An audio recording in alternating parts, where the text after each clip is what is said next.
ሰላም ወንድሜ፣ ሰላም እህቴ። ስለ ማንቸስተር ዩናይትድ የዝውውር ዜና ስለ ዛሬ ልናገር ነው የመጣሁት። ኮፒ ሊንክ አድርግልኝ ወንድሜ፣ ኮፒ ሊንክ አድርግልኝ እህቴ። ዩናይትድ ለፈርናንዴዝ የመጀመሪያ የዝውውር ጥያቄ ሊያቀርብ ነው። ዌስትሃሞች እስከ 80 ይፈልጋሉ ተብሏል፣ ግን ይቀንሳሉ ተብሎ ይጠበቃል። ዴቪድ ኦርንስቲን የእንግሊዝ ታማኙ ጋዜጣ ደግሞ እንግሊዝ ላይ ዘንድሮ ዩናይትድ ከፍተኛ የሆነ ዝውውር በዘንድሮ እንደሚያሳልፍ ተናግሯል። አዲስ መረጃ ካለ አጋራችኋለሁ። ኮፒ ሊንክ አድርጉልኝ። ወዳችኋለሁ። ማቲያስ ፈርናንዴዝ ወደ ዩናይትድ የሚቀር አይመስለኝም። በቃ ይኸውልህ ምክንያቱን እዚህ ቪዲዮ ላይ ነግራችኋለሁ፣ ግን ይሄ ኤአይ አይመስለኝም። በቃ ይሄ ልጅ የዩናይትድ ማለት ያምርበታል በቃና ለምን እንደዚህ አልኳትልም። ኮፒ ሊንክ 10 ሁሌ ኮፒ ሊንክ ገንዘብ አይደለ የጠየቁ ጎብዬ አካውንታችን ጥሩ አይደለም። ፎሎ ኮፒ ሊንክ አድርግ ማለት ነው። ይኸውልህ ጠንቋይ እንዳትለኝ ማለት የሚቀጥለው ሳምንት ዩናይትድ በእርግጠኝነት ከ60 እስከ 65 ሚሊዮን ማለት ነው ለማቲያስ ፈርናንዴዝ ያቀርባል። እሱ ሪጀክት ይደረግበትና ከ65 እስከ 72 ባለው ይሄ ልጅ እናስፈርመዋለን። እመኑኝ ነው የምላችሁና ዌስትሃም እየጠየቀ ያለው 80 ነው። በእርግጠኛ ይሄ ልጅ የኛ ነው። አንደኛ ልጁ ከብሩኖ ፈርናንዴዝ ጋር መጫወት ይፈልጋል። ሁለተኛ ደግሞ ዩናይትድን ይወዳል። የዩናይትድ ፕሮጀክት አሳምኖታል። ስለዚህ ይሄ ልጅ የኛ ነው። 80 ላይ ተጠየቀበት 72 አካባቢ ወይ ደግሞ ከ68 እስከ 72 ምናስፈርመው ይመስለኛል። የተንቦጃቦጀ ዜና ምናን አላቀርብላችሁም። እኔ እርግጥ ያለ ነው በቃ የሆነ 80% ምናን የማሳካት እድል ያለውን ዜና አቀርብላችኋለሁ። እንዴት ነው የሁሉም ክለብ ይሰራ ወይስ የማንቼ ብቻ? ኮሜንት ላይ ንገሩኝ። ኮፒ ሊንክ፣ ሪፖስት፣ ሼር ይመቻችሁ። ሰበር የዝውውር ዜና እያላችሁ እኮ ዋዛጋችሁን ገብርኤልን የዩናይትድ ተጫዋቾች 150 ደረሱ እኮ እንዴ! ያም ይመጣል እንትና ሊገባ ነው። ኧረ እባካችሁ ምንጭ እየጠቀሳችሁ ሰበር መረጃ እንደዚህ ባይሆን ሀል ቢመጣ አሪፍ ነው። ከኒውካስል ዊንገር እንፈልጋለን። የማቲያስ ፈርናንዴዝን ጉዳይ ቢሳካ ደስ ይለኛል እና አንድ አጥቂ እንፈልጋለን። ቲያጎ ቢመጣ እሱም ፒስ ነው። ለማንኛውም 4 ቀን ቪዲዮ አልፖስትኩም፣ ታዝቢያችኋለሁ። እዩ ምን ሆነ ነው ያለኝ ሰው የለም። እኔው ዛሬ በቪዲዮ አጨናነቃችኋለሁ እና በቃ ሰበር ምናምን እያላችሁ ያልፈረመ ተጫዋች ሰማችሁ? ዳርዊን ኑኔዝ ሊመጣ ነው፣ ሊመለስ ነው ወደ ቤቱ፣ ወደ አንፊልድ ሊመለስ ነው። አባቴ ና አንተን አይደል የምፈልገው? ወይኔ ጌታ ወይ! ይኸውላችሁ አመቱ ሳይጀምር ማለት ነው ያው ቀጣይ አመት ተሰጥቶኛል። ምንድነው የምትፈልጉት? ቀጣይ ከአርሰናል ጋር ነው። ይኸውላችሁ እንካ አምጣ ምን ባባለው ዋንጫው ማለት ነው። እንደምታውቁት ነው ፔፕም የለችም። ሁኔታው ለኔ ተመቸኝ። ወይ አይ ቀጣይ አመት እስኪደርስ በጉጉት በደስታ እንደዚህ ማለት ነው ነው የምናሳይ። ሄዱና ማለት ነው ዲያዝንም ማምጡት፣ በነካጃችሁ ዲያዝንም እየዞራችሁ ለቃቅሙት ተጫዋቾቻችንን በሉ በቶሎ ይህን ሰውዬ ታውቁታላችሁ? አታውቁትም? እኔ ባላውቀው እኔ ዛሬ ነው ያየሁት። ቼልሲ ፈልጓል። እኔ ቆይ ባይታወቅ ሰው ሰልሉ እንዳፈልጉና አምጡ ነው እንደ የተባላችሁት። ኦሲሜን በጫጣዎች እኔ ኦሲሜን ምናምን ብለሽ የ18 ዓመት ዊንገር ነው ዞዲክ ነው ምናምን ይባላል። እኔ የራሱ ጉዳይ ምንም አያገባኝም። እንዳታስፈሩ እንደው በቃ 21 ሚሊዮን ከፍላችሁ ይሄ ሰውዬ ታመጡትና ማለት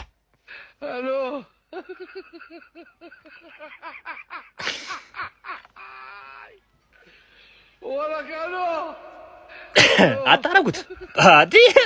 ክለባችን አርሰናልን የተመለከተ 3 ወሳኝ መረጃዎች ይዤላችሁ መጥቻለሁ። ፎሎ ያላረጋችሁ ሰዎች ፎሎ እያረጋችሁ የአዲስ አካውንት ነው።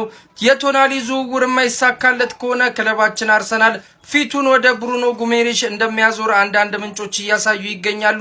ዊሊያም ሳሊባ ከጉዳቱ አገግሞ በዛሬው በፈረንሳይ ብሔራዊ ቡድን ጨዋታ ላይ ሊሳተፍ እንደሚችል ምንጮች እየገለጹ ይገኛሉ። ሶስተኛውና ዋነኛው በአርሰናል በጥብቅ እየተፈለገ ያለው ጁሊያን አልቫሬዝ ዛሬ ሪያል ማድሪዶች እንግዲህ ሊያስፈርሙት እንደሚፈልጉ በይፋ ለአትሌቲኮ ማድሪድ ጥያቄ ማቅረባቸው እየተሰማ ይገኛል ማለት ነው። የአዲስ አካውንት ነው። ፎሎ ያላረጋችሁ ሰዎች ፎሎ እያረጋችሁ ይመቻችሁ። ሲቲ ፋሚሊ በጣም ያበደ ዜና አለ። በመጀመሪያ ይህንን ቪዲዮ ሼር፣ ኮፒ ሊንክ፣ ሪፖስት በደንብ አድርግ ከመሸኑ ስለሆነ የምለቀው ሲቲ ሁለተኛ ቢዱን ለኤሌት አንደርሰን ልኳል። ሁለተኛ ዋጋ ማለት ነው እና ይሄ ደግሞ ተቀባይነት ኖረዋል ተብሎ ነው የሚጠበቀው። እንኳን ደስ አላችሁ ሲቲ ደጋፊ በሙሉ ማለት ነው። በሚቀጥሉት ሳምንታት ውስጥ ሲቲ የአንደርሰንን ውል ጨርሶ ወደ ሌላ ይዞራል ማለት ነው። ቶናሊንም ደግሞ እንደግማለን። እኛ አቅም አለና አባቴ ምን ሆነ ነው። ለማንኛውም ሲቲ ደጋፊዎች እንኳን ደስ አላችሁ። በጣም ምርጥ ዜና ነው። ሳልሰራላችሁ አልተኛም ብዬ ነው ግን በጣም መችቷል። ኑኑሻ ደርዊን ሊቪያንስ ክለባችን ሊቨርፑል ዳርዊን ኑኔዝን ዳግም መልሶ ለማስፈረም እንግዲህ ፍላጎት እያሳየ መሆኑን በአሁኑ ሰዓት ቲምቶክ ነው እንግዲህ እየዘገበ የሚገኘው። የሊቨርፑል ባለቤቶች ኤፍኤስጂም ለዚህ ዝውውር ያላቸው አቋም በአወንታዊ መልኩ እየታየ ሲሆን ተጫዋቹን ወደ አንፊልድ የመመለስ እድልም እውነተኛ ተስፋ ሰጪ ደረጃ ላይ መድረሱን ነው እንግዲህ የተዘገበ የሚገኘው። ተጫዋቹ በአሁኑ ወቅትም ከሳውዲ ክለብ ማለትም ከአልሂላል እየለቀቀ በመሆኑ በሊቨርፑል ምንም አይነት የዝውውር ክፍያ ሳይከፍል አጥቂውን የማግኘት እድላቸውም ሰፊ እንደሆነ ነው እንግዲህ የተዘገበ የሚገኘው። እንደ ጋዜጠኛ ግሬን ቤሊ ዘገባ ከሆነ ማለት ነው ተጫዋቹ ዳርዊን ኑኔዝን የሚፈልጉ ክለቦች ከሊቨርፑል ውጪ በርካታ ክለቦች እንዳሉ ነው እንግዲህ የተነገረ የሚገኘው። ያው እንግዲህ ክለባችን ሊቨርፑል ይህን ተጫዋች ፈልጎ ከሄደ ተጫዋቹም ወደ ክለባችን ሊቨርፑል መመለስ ፍላጎት ስላለው ሊቪያንስ ከምሬን ነው የምላችሁ ተጫዋቹ ይመጣል። ለማንኛውም ምን ታስባላችሁ? እኔ በግሌ ባርኮላ ከሚመጣ በዚህ ዱማንዴን አድርገን ሌፍት ዊንገራችን ላይ ተጫዋቹ እንደምታውቁት በክለባችን ሊቨርፑል ነምበር 9ም ሌፍት ዊንገር ላይ መጫወት ይችላልና ብናመጣው ባይነኝ እኔ ኑኑሻ ቢመጣልን ባይነን። ሐሳብ አስተያየታችሁን በኮሜንት አሳውቁኝ። ይመቻችሁ። መልካም ጊዜ። ባይ ፋሚሊ። ምሽቱን የተሰሙ አጫጭር የዝውውር መረጃዎችን ይዤ ከች ብያለሁ። ኮፒ ሊንክ፣ ሪፖስት፣ ፎሎ ማድረግ እንዳይረሳ። ሪያል ማድሪዶች ከጆስኮ ግቫርዲዮላ የበለጠ ሪካርዶ ካላፊዮሪ ነው ማስፈረም የሚፈልጉት። ምክንያቱም ጆዜ ሞሪኒዮ ልጁን ይወደዋል ብሎ ጆሴፍ ፌሊክስ ዲያዝ ዘግቧል። ያሱ ማለት ነው። በማንቸስተር ዩናይትድ በጥብቅ እየተፈለገ የሚገኘው ማቲያስ ፈርናንዴዝ 85 ሚሊዮን ፊክስድ የሆነ ፕራይስ ታግ እንዳደረጉበት ፋብሪዚዮ ሮማኖ ዘግቧል። ያው ዌስትሃም ሰዎችና የልጁ ወኪል ተነጋግረው ነውና ማንቸስተር ዩናይትድ ደግሞ ከልጁ ወኪሎች ጋር ንግግር ማድረግ እንደጀመረ ራሱ ዘግቦታል። መጨረሻውን የምናየው ይሆናል። ልጁ ግን ማንቸስተር መዳረሻው ይመስለኛል። አርሰናል ማስፈረም ከሚፈልጋቸው 3 ዊንገሮች ውስጥ አንደኛው ሞርጋን ሮጀርስ እንደሆነ ፋብሪዚዮ ሮማኖ ዘግቧል። ትናንት በወጡ መረጃዎች ደግሞ አርሰናል ከሞርጋን ሮጀርስ ወኪሎች ጋር ንግግር እንደጀመረ አሌክስ ክሮክ ዘግቧል። ባርሴሎና ሊቀላቀላል ተብሎ ሲጠበቅ የነበረው በርናንዶ ሲልቫ ከባርሳ ውጭ አትሌቲኮ ማድሪድ እና ጁቬንቱስም ይፈልጉት ነበር። አሁን ላይ በወጡ መረጃዎች ሪያል ማድሪድ ልጁን ፈላጊ ሆኖ መጥቷል፣ ጆዜ ሞሪኒዮ ማለት ነው። እናም በርናንዶ ሲልቫ ደግሞ ከዓለም ዋንጫ በኋላ ነው ውሳኔን ማስተላልፈው ብሏል። ፋብሪዚዮም ማርካም ዘግበውታል። ከአንዲ ሮበርትሰን በመቀጠል ሮበርቶ ዲዘርቢ ኮዲ ጋክፖን ከሊቨርፑል ማስፈረም ይፈልጋል የሚል መረጃ ከኒውዚላንድ እየተሰሙ ነው። ከቤዚክ ታች በመቀጠል አትሌቲኮ ማድሪድ እና ኤሲ ሚላኖች ሊያንድሮ ትሮሳርድን ፈላጊ ሆነው ቀርበዋል። ግን አርሰናሎች ልጁን ለመሸጥ እንደማይቸኩሉ መረጃዎቹ ይወጡ ይገኛሉ። የዛሬው መረጃዎቼ እነዚህን ይመስሉ ነበር። ይመቻችሁ። ማርኬት ላይ እሳት የሆኑ ልክ እንደነ ክቫራትስኬሊያ ጀግና የሆኑ ዊንገሮች እያሉ ራፋኤል ሊያኦ ልናስፈርም ተፍተፍ እያሉ ነው። እኔስ ችግር የለውም ይብላኝ ለወያላው። እኔስ ከአመት በኋላ አምጥቼ አንተ አፍንጫ ላይ ነው ሽጬ የምለጥፍልህ። ምክንያቱም የለመድከው ነው። ከአመት አመት የኔን ትራፊ አንተ ላይ መጥቼ እየሸጥኩኝ ከኔ የሚወጡ ያረጁትንም ገዝቼ ያልሆኑትንም ኤክስፔርድ ያደረጉትንም አምጥቼ ለአንተ ነው የምሸጥልህ። ይሄ ሪያሊቲ ነው። ገብቶሃል አይደል? አንተ የኔ ጋርቤጅ ነገር ነህ። የሆነ ነገር ሲደክምብኝ ወይ ሲያረጅብኝ አምጥቼ የሚሸጥብህ ቤቴ ነህ። ቁም ነገር ግን የአርሰናል ደጋፊዎች እኛ ለምንድን ነው የዝውውር ገበያው ላይ እንደዚህ የደከመ ተጫዋች የምናስፈርመው? ከዛ ለምንድን ነው እናንተን የምንበድላችሁ? ምን አይነት አሰራር ነው የሚሰሩት? እኔ በተጎዳው ቁጥር አንተንም እየጎዳሁ እኮ ነው። ይሄ እኮ የጋራ ጥቅምን አንድ ላይ እንደማጥፋት ነው። እኔ ስጎዳ ቁጭ ብላተ የሆነ ነገር ፍጠር። ለኔ ተጫዋች አንተ የሆነ ቦታው ላይ ወጥተ መልመል እንደለመር ነው። ካንተ እንንጠቅህና ቢያንስ እንጠቀም። ከኛ ሲያረጅ መተህ ትወስደዋለህ። አንተው እኮ ነው አላፋ ያለ አይሆንም። ለቸልሲ ያራዳዬ ልጆች አይሆንም። ዝም ብሎ ተፈተፈ የሚልም አስማዱኬንም አምጥተን ነበር። አይሆንም። ያራዳዬ ልጆች መልካም አዳር። ዩናይትድ ፋሚሊ በስተመጨረሻ ክለባችን ማንቸስተር ዩናይትድ ማቲያስ ፈርናንዴዝ ዝውውር በተመለከተ ከዌስትሃም ጋር ንግግር ጀምሯል ተብሏል። ከዛ በፊት ቪዲዮን ኮፒ ሊንክ፣ ሪፖስት፣ ላይክ በማድረግ ቫይራል እንዲወጣ የድርሻችሁን ተወጡ። ፋሚሊ እንደምታውቁት ከረጅም ጊዜ በኋላ ማንቸስተር ዩናይትድ ማቲያስ ፈርናንዴዝ እንደሚፈልግ እየተነገረ የነበረ አሁን እንግዲህ ዛሬ ከዌስትሃም ጋር ንግግር ጀምሯል ተብሏል። ግን ልጁ የሆኑ ዋጋቸው በጣም ከፍ አድርገዋል አሉ። እስከ 80 ነው የሚፈልጉት እነሱ ይለጠፉበት።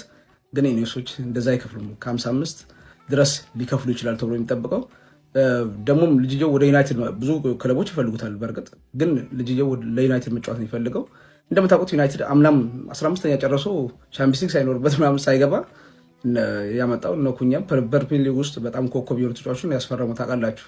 እንደዛ ወድቆ እንኳን ማለት ነው አሁን ቻምፒየንስ ሊግ እንኳን ሊገባ የመግባት ቻንስ እያለው ማለት ነው የመግባት ቻንስ ሳይሆን ቻምፒየንስ ሊግ መግባት ማረጋገጥ እንኳን ይቅርና አምና እንደዛ ሆኖ እንኳን አምጥቷልና ልጅየው አሁንም ዩናይትድ መጫወት ይፈልጋል።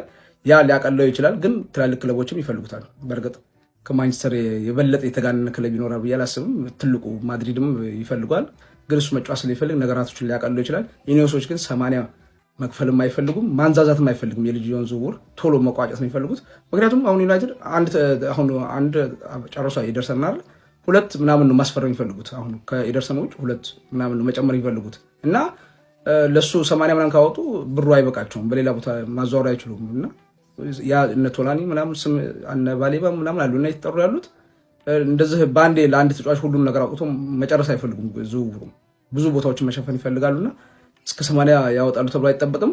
ግን እንዳምናው አሁን ክረምት ላይ ያደረገውን አይታችኋል። ትናንሽ ብር አውጥቶ ክለቡን መጠገን የሚችሉ የማንቸስተር ችግር ሲንከባል የመጣ 10 ዓመታት ምናምን ሲንከባል የመጣ ችግር ነው ታውቃላችሁና አሁን በአንድ ዝውውር ባለፈው እንደምታውቁት ደረጃውን ትንሽ ከፍ አድርገው ዩናይትድ አሁን ደግሞ በዚህ ክረምት የሆነ ችግሮችን መቅረፍ ይፈልጋል። በዛ ላይ ደግሞ መሸኘት ልጆቹን መሸኘት እና በትንሽ ብር ገዝቶ ደሞዛቸው ማሪፍ ይሆናል። ከዛ ለትልቅ ደረጃ የሚያደርሱ ልጆች እያደረገ ነው ያለውና ዝውውራቸው በጣም ደስ ይላል፣ ተስተካክሏልና አሁን የማቲያስን ቶሎ መጨረስ ነው የሚፈልጉ፣ ማንዛዛት አይፈልጉም። እሱ ካልተሳካ ወደ ሌላ ዞሮ ሌላ ተጫዋች ማምጣት ነው የሚፈልጉት። በዝርዝር ውስጥ የያዙት ብዙ ተጫዋች ስላለና የዛሬው እንግዲህ የወጣው መረጃ ይሄ ነው። ቢሳካ በጣም አሪፍ ልጅ ነው። ልጅየው በጣም ኳስ ይችላል። ደግሞ አንድም ሌላ ስለሚጨምሩ ምን ብዙ ነው ፍላጎቴ። ግን በአንድ ዙር ሁሉ ችግሮች አይፈቱም። እንግዲህ ቀጣይ ያለንና በዛ ዓመት ግን እነዚህ 2 3 4 ተጫዋቾችን ቢያስፈርሙ ደስ ይለኛል። ግን አሁንም በተጫዋቾች ዩናይትድ እየተመረጠ ይገኛል። በጣም ደስ ያው ታላቅነቱን የሚያስመሰክረው ብዬ አስባለሁ። ለማንኛውም እስቲ እናንተ በማቲያስ ፈርናንዴዝ የሚሰማችሁን ኮመንት ላይ አስቀምጡ። ቪዲዮ ከተመቻችሁ ኮፒ ሊንክ፣ ሪፖስት፣ ላይክ ማድረግ እንዳይረሳ። ግሎሪ ማን ዩናይትድ። የአርሰናል ደጋፊ ሙድማ አናራምድ። ዩናይትዳውያን የታየው ተጫዋች ገበያ ላይ ያለ ተጫዋች በሙላ የዩናይትድ ማሊያ መልበስ አለበት። ምን ሆናችሁ ነው? ይሄ የኛ ካልቸር የኛ ባህል አይደለም። ዩናይትድ 5 ሴንተር ባክ አለው። ሌላ 6ኛ ሴንተር ባክ የሚጨምር ይመስላችኋል? ማርቲኔዝ፣ ዴሊት፣ ሌኒሮ፣ ሄቨን፣ ማጓየር 5 እንዴ! ከ5ቱ ደግሞ አስቡት አንዱ ብቻ የዓለም ዋንጫ የተሳተፈው። ስለዚህ ምንም የሚሆንበት አጋጣሚ የለም። ማርቲኔዝም የአርጀንቲና ቋሚ ጀማሪ ይሆናል ተብሎ አይጠበቅም። ዴሊት ደግሞ በቃ ሰርጀሪው ይሄን ያህል ብዙ የሚያረቀው ነገር አይደለም። በቃ ሴፍ ነው አለ አይደለ? የጀርባ ጉዳት ስለሆነ ያገረሽበታል እና የሚያስፈልግ ጉዳት አይደለም። ለዛም ነው ሰርጀሪ የሚያስፈልገውና 6ኛ ተከላካይ ሮሜሮ ይመጣል ብሎ ማሰብ ራሱ ልክ አይደለም። ዩናይትድ ምን ያህል በዋጋ እየተጨነቀ እንደሆነ በመሀል ሜዳው እየሰማችሁ ሌላ ዋጋ የሚጨምርበት ሮሜሮ ውድ ነው የሚሆነው። ደሞዙ ራሱ ከባድ ነው የሚሆነው። ምን ሆናችሁ ነው እንዴ? አረ ማንቺ ወደ እኔ ዞርሽ ብለሽ ክርስቲያን ሮሜሮ ችግር የለውም ወይ ይልሻለሁ፣ እንዳታስቢ። ግን 100 ሚሊዮን ቁጭ ታረጋለሽ ብራዘር። 100 ሚሊዮን ቁጭ ካረግሽ ወይ ይልሻለሁ። ቫን ሄከንን 7 ተጠይቄያለሁ። ለቫን ሄከን 7 ቀጠየኩኝ። ሮሜሮን 100 ምንም ርር የለም። 100 ትሰጪኛለሽ እሰጥሻለሁ። ካልሆነ ግን ዝር እንዳትይ፣ ዝር ማለት ነው። እንደውም ከፈለግኩኝ ለፕሪሚየር ሊግ ክለቦች አልሸጥም፣ ወደ አትሌቲኮ ሸኘዋለሁ። 100 ሚሊዮን ይዘህ የማመጣ ክለብ ካለ ማለት ነው። 100 ይዘና ይሰጣል፣ አለቀ። ሌላው የአንደርሰን ጉዳይ ነው። የዚህ ክረምት የሲቲ ዋነኛ በቃ ሜን ታርጌት የሚባለው ራይት ባክ እና ሚድፊልድ ነው። ሚድፊልድ ላይ ደግሞ አንደርሰን እና ኤንዞ አሉ። አንደርሰን የማይቀረው ነው። ኤንዞ ፈርናንዴዝ ከመጣም በኋላ የሲቲ ዋነኛ ፕራዮሪቲ አንደርሰን። ልጁ በጣም ነው የሚመቸኝ፣ በጣም ነው የሚችለው። እንዲመጣም ከምፈልጋቸው በዚህ ክረምት ዋነኛ ተጫዋቾች አንዱ አንደርሰን። ምክንያቱም ይሄ የበርናንዶ ሲልቫን በቃ አለ አይደለ ቦታ ትንሽ እንኳን ከቨር ሊያደርግ የሚችለው አንደርሰን በዚህ ሰዓት ማርኬት ላይ ካሉ ተጫዋቾች ልጁ ከላይ እስከታች ያካልለዋል ነው የምላችሁ። ሲያጠቃ ጎበዝ ነው፣ ሲከላከል ጎበዝ ነው። ሶ የአንደርሰን ነገር እንደማይቀር አይ ሆፕ የማይቀርም ነገር እንደሆነ አውቃለሁ። ራይት ባክ ገና እንደዚህ ተጫዋች ተለይቶ እንዳልወጣ እስካሁን ይሄ ነው የሚባል ታርጌት የለንም። ግን ስቲል ራይት ባክም እንደማይቀር የሲቲ ዋነኛ ፕራዮሪቲ እንደሆነ ተነግሯል። ሶ ሁለቱም የማይቀሩ ናቸው ማለት ነው። በዚሁ ያው ሌፍት ዊንግም ማነው ራይት ዊንግም ሊኖር ይችላል። ምክንያቱም ሳቪኖ መልቀቁ የማይቀር ከሆነ ራይት ዊንግም መኖሩ አይቀርም። ሶ ሌፍት ባክ እየተባለ የነበረው ነገር አሁን ለሌፍት ባክ ምንድነው ፕራዮሪቲ የሚሰጠው ነገር አይደለም። አንደርሰን እና አንድ ራይት ባክ እንዲሁም አንድ ራይት ዊንግ የማይቀሩ መሆኑን አሁን ይወጡ ያሉ መረጃዎች ይናገራሉ። እስቲ እናንተን ሀሳብ አስተያየት ኮሜንት ላይ አስቀምጡ። እኔ አንደርሰን ፕራዮሪቲ ነው የምለው። ሁሌም ማለት በዚህ ክረምት የቀረው ቀርቶ አንደርሰን መምጣት አለበት። አንደርሰን ግዴታ መምጣት አለበት። ለዚህ ሲቲ ቲም አንደርሰን ያስፈልገናል እና አንድ ራይት ባክም ግድ ነው ላለው እስቲ እናንተን ኮሜንት ላይ አስቀምጡ። ማንቸስተር ዩናይትድ ቂት ገብቷል። ማንቸስተር ሲቲ አላቋርጥም ብሏል። ይሄን ቪዲዮ ኮፒ ሊንክ ሪፖስት ጋይስ ቪዲዮ ከተሰራ ይኸው እየቆየ ነው ታውቃላችሁ። ምንም መረጃ የለም። ሶ ሪፖርት ፎሎ ያላረጋችሁ ፎሎ አድርጉ። ሌትስ ጎ 20K መግባት አለብን ጋይስ። 70,000 አካውንት እንዳጣን አትርሱት እንጂ ኮፒ ሊንክ ሪፖስት ምናምን አድርጉት ጋይስ። ሶ በኤሊዮት አንደርሰን ጉዳይ አዲስ መረጃ አለ። ማንቸስተር ሲቲ ላስት ዊክ ያቀረበው መደራደሪያ አላስማማቸውም እና ኖቲንግሃም ቀጥታ ነው ሸዳውን ያደረገበት የነበረው። አሁንም ግን ማንቸስተር ሲቲ በኒው ዲል ተመልሷል እየተባለ ነው። ፋብሪዚዮ ላይ አሁን ተዘግቧል እና ላይክ በቃ በጣም ኤክስፔክትድ ነው በማንቸስተር ሲቲ። ማንቸስተር ሲቲ ነው ይሄ ሬሱን እየመራ ያለው ኤሊዮት አንደርሰንን ወደ ክለቡ የማስፈረም ማለት ነው። ዩናይትድ ሬስ ውስጥ ራሱ ብዙ እየተንቀሳቀሰ አይደለም ማለት ኤሊዮት አንደርሰን ለማስፈረም ማንቸስተር ሲቲን ቆርጦ ተነስቷል። በጣም ደስ የሚል ዜና ነው። ይሄም የሮድሪ እንግዲህ ሪያል ማድሪድ መሄድ እየታሰበ ስለሆነ ላይክ አናቅም ሁላችንም። ከሄደ ግን ኤሊዮት አንደርሰን ግዴታ ያስፈልገናል። በተለይ ኤሊዮት አንደርሰን ጋይስ መከላከል ላይ በጣም ጸዴ ነው ማለት ተስፋ የማይቆርጥ ተጫዋች ነው የሚያስፈልገን። ሶ ኮሜንት ላይ ሀሳብ አስተያየታችሁን እንፈልጋለሁ። ሲቲዝንስ ይህን ቪዲዮ ኮፒ ሊንክ ሪፖስት ማድረግ እንዳረሳ አካውንቴንም እየገባችሁ ኮፒ ሊንክ አድርጉልኝ። ፎሎ ያላረጋችሁ ፎሎ አድርጉ። ይመቻችሁ። የሪካርዶ ካላፊዮሪ ነገር ወደ ማድሪድ ግን ጋይስ ጠንከር እያለ እየመጣ ነው እና እስኪ ሀሳብ አስተያየታችሁን እስኪ አርሰናል ደጋፊዎች የምር ሪካርዶ ካላፊዮሪ ከአርሰናል መውጣት ያለበት ተጫዋቹ አያስፈልገንም፣ ለኛ ተጫዋቹ የተሻለ ጥቅም አይሰጠንም። እኔ በፍጹም እንዲሆን ማልፈልገው አይነት ዝውውር ነው። ግን ማድሪዶች የሪካርዶ ካላፊዮሪ ወኪሎች እንዳዋሯቸውና ኢቨን አርሰናሎች መሸጥ መፈለግና ለመፈለጋቸው ምናምን ግንኙነት እንዳደረጉ ነው እንግዲህ በቅርቡ ስካይ ስፖርት ይዞት የወጣው መረጃ የሚያመላክተው ማለት ነው።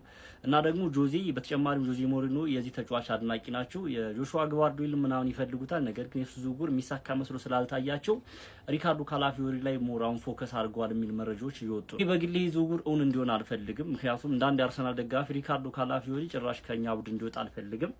ያን ያልኩበት ምክንያት እኔ በዚህ ሲዝን ራሱ ሪካርዶ ካላፊዮሪ ከጉዳት በቀር በሚገባባቸው ጩቶች ምን ያህል ሰርቪሶች ይሰጥ እንደነበር ሁላችሁም ታውቃላችሁ። ፕላስ ደግሞ ልጁ በአርቴታ ስር ኢቨን በደንብ ፍሪደም ተሰጥቶት ከሚጫወት ተጫዋች መካከል የመጀመሪያው ተጫዋች ነው ማለት ይቻላል። አርቴታ ብዙ ጊዜ ለተጫዋች ነፃነት በመስጠት ምናምን የሚታወቅ አይነት አሰልጣኝ አይደለም። ስለዚህ ልጁ ከጉዳት ነፃ ከሆነ ለኛ በአግባቡ መጥቀም ይችላል። ስለዚህ ወደ ማድሪድ ባይዘዋወር በጣም ደስ ይለኛል ማለት ነው። ሌላ በኩል የ29 ዓመቱን የማንቸስተር ሲቲውን ተከላካይ ሩበን ዲያዝን እንግዲህ በ50 ሚሊዮን ሪያል ማድሪዶች ማስፈረም እንደሚፈልጉ አንዳንድ መረጃዎች እየወጡ ይገኛሉ። ጆዜ ተጫዋች አድናቂ እንደሆነም እየተነገረ ይገኛል። ይህ ዝውውርም እኔ ወደ ማድሪድ እንደሆነ አልፈልግም። ምክንያቱም ሩበን ዲያዝ አቋሙ እየወረደ የመጣ ተጫዋች ነው። ኢቭን በዚህ ዓመት መመልከት ይቻላል። ያለፉትን ዓመታት ምናምን ብናይ አቋሙ ትንሽ እየወረደ እድሜውም እየገፋ ነው። 29 ዓመቱ ነው እና ማድሪድ 50 ሚሊዮን ምናምን ለዚህ ተጫዋች ከሚወጣ እኔ እንጃ። ሲጀመር ተከላካይ ለምን በዚህ ልክ ፎከስ እንዳደረጉ አላቅም። ሚድፊልድ ከተከላካይ በተሻለ መንገድ ያስፈልጋቸዋል። የቡድኑን ቴምፖ ኮንትሮል ማድረግ ምናምን የሚችል ተጫዋች ላይ ፎከስ ቢያደርጉ አሪፍ ነበረ። እኔ እንዴት እንደሆነ አላቅም። እስኪ እናንተን ሀሳብና አስተያየት ኮሜንት ሴክሽን ላይ አካፍሉ። ፎሎ ማድረግ እንዳይረሳ። ይመቻቹ። እንደ ዌስትሃም ማለት ነው ምንም ክብር የማይወድለት ቲም ግን የለም። እንኳን ወረደ ለዚህ ልጅ 85 እንዴት ትለጥፋለህ? 85 ሚሊዮን ለዚህ ልጅ ዩናይትድ እኮ ማለት ነው ከወረድክበት ከወራጅ ቀጠና እንዳይሰማህ አለ አይደለ? ልጁ እኮ ከአርሰናል ጋር ስትጫወት ያን ኳስ አግብቶት ቢሆን ኑሮ እኮ ይሄን አትወርድም ነበር። ልጁ እኮ ይሄን ያህል ጎርቷል። ዩናይትድ ፈለገው ስለተባለ 85 ሚሊዮን በስመ አብ። ዩናይትድ ወይ ከዚህ ይውጣ። እኔ በግልጽ ስነግር 85 ሚሊዮን ጭራሽ 40 ብዙ ነው እንዴ! 40 ብዙ ነው። እግዚአብሔርን ኤሊዮት አንደርሰንን 20 ጨምሮ አይመጣም እንዴ? ከዚህ ምን አይነት ዩናይትድ ፈለገው ሲባል መቆለል። እኔ እኮ ባለፈው 85 ሚሊዮን ሲሉ ይቀንሳሉ አይነት ነገር ብዬ ፋብሪዚዮ ኮንፊርም አደረገው። ኢኒሻሊ ነው ጭራሽ ያሉት። አርሰናል፣ ፒኤስጂ ሌላም ቲሞች ሳይፈልጉት አልቀሩም። በቃ ሞራል ላይ ናቸው እንዴ! እንደ ትንሽ ቲም እዩ እንጂ ዩናይትድ ስለፈለገው አይጨመርም። ሁሌ ደግነቱ ዩናይትድ ከዚህ በኋላ ትላልቅ እንትሮች ውስጥ አይሳተፍም። በቃ ይሄን መሩን ወድጄለታለሁ። ግን ለኤሊዮት አንደርሰን እሱ ላይ ብቻ ዋጋ ቢያወጣ ብዬ ነው ማስበው እንጂ ለነዚህ እንዳያወጣ ሲፈልግ ማለት ነው። ኧረ በስመ አብ